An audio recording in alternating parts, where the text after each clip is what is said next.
So hello everyone, good morning, welcome back to a new blog. આજે છે રાંધણછઠ અને સવારમાં ઉઠીને બ્રેકફાસ્ટ થઈ ગયો છે ડન. હજુ નાવાનું બાકી છે અને અત્યારે જવાનું છે મંદિરે. સો જલ્દીથી નાઈને રેડી થઈ જાઓ.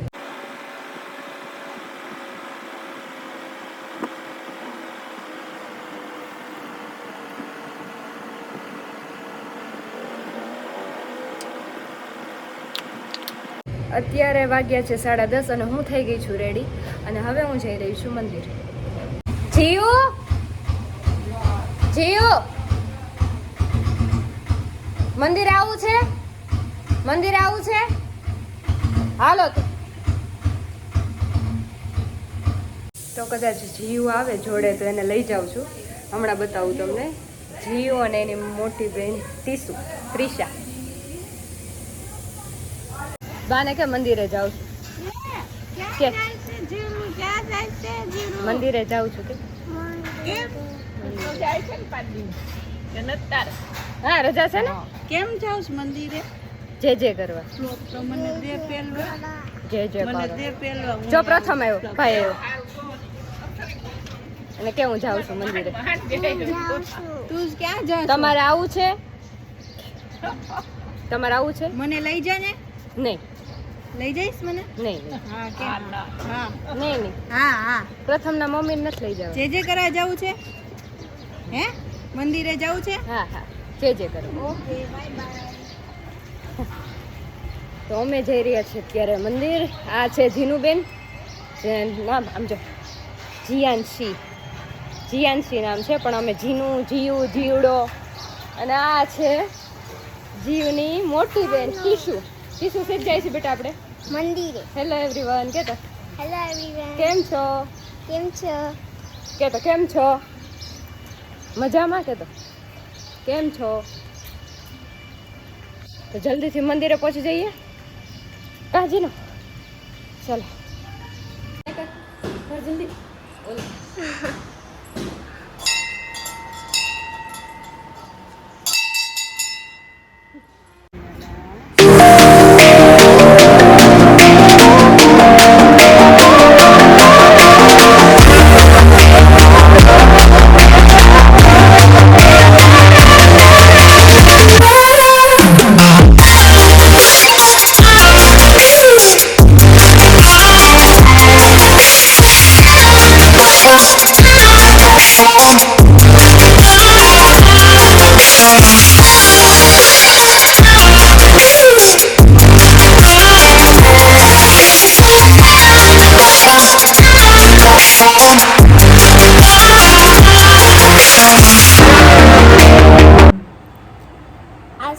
મંદિર છે અને અમે દર્શન કરી લીધા છે.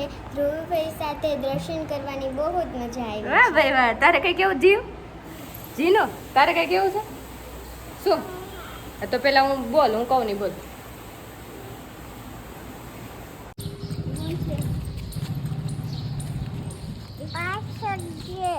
વાસળી છે, ગાય છે, ગાય છે, ગાય છે. આગળ લે આઘી રે ગાય છે. આગળ રે ધીરે ધીરે છે. તો ગાઈસ હું આવી ગઈ છું મંદિરેથી રિટર્ન અને આજ જે છે રાંધણછઠ. તો બેસિકલી રાંધણછઠમાં શું હોય છે તમને બધાને ખ્યાલ જ છે. સવારે ઉઠીને ફ્રેશ થઈને આપણે આપણું કામ પતાવીને બપોરની રસોઈ બનાવી જમી લેવાનું. 1-1.5 વાગે ફ્રી થઈ જવાનું. 1:30 વાગે ફ્રી થઈને 2 વાગે પાછી રસોઈ બનાવવાની. એ રસોઈ રાતના 8 વાગે કે 9 વાગ્યા સુધી હાલે. જ્યાં સુધી રાતની રસોઈનો ટાઈમ ન થઈ જાય ત્યાં સુધી આ રસોઈ રાંધણછઠની ચાલે.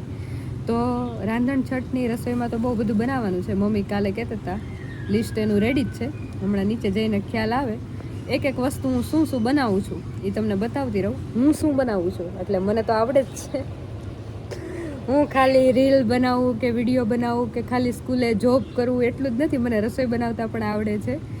તો શું બનાવું છું જોઈએ આપણે, બતાવું તમને બધું. તો ગાઈસ ચોળાફળી રેડીને તૈયાર છે. મસાલો નાખવાનો હજુ બાકી છે. મમ્મી બહુ તીખું ન થવું જોઈએ ને? તીખું ન થવું જોઈએ ને બહુ. મેં જ તળી છે પછી નહીતર તમને એમ થાય કે મમ્મીએ તળીને મૂકી દીધી ને હવે કે મેં તળી વેજ તળી. અને આ છે મઠિયા. તો ગાઈસ હજુ મમરાનો ચેવડો, ચકરી, ગુલાબજાંબુ, રાયતું, મગ એ બધું હજુ બનાવવાનું બાકી છે. અને મારી ફ્રેન્ડનો અત્યારે જ કોલ આવી ગયો છે, જરૂરી કામથી મારે બહાર જવાનું થયું છે. સો બાકીની બધી વસ્તુ હવે મમ્મી બનાવશે. આ વ્લોગમાં આટલું જ. મળીએ નેક્સ્ટ વિડીયોમાં. Thank you.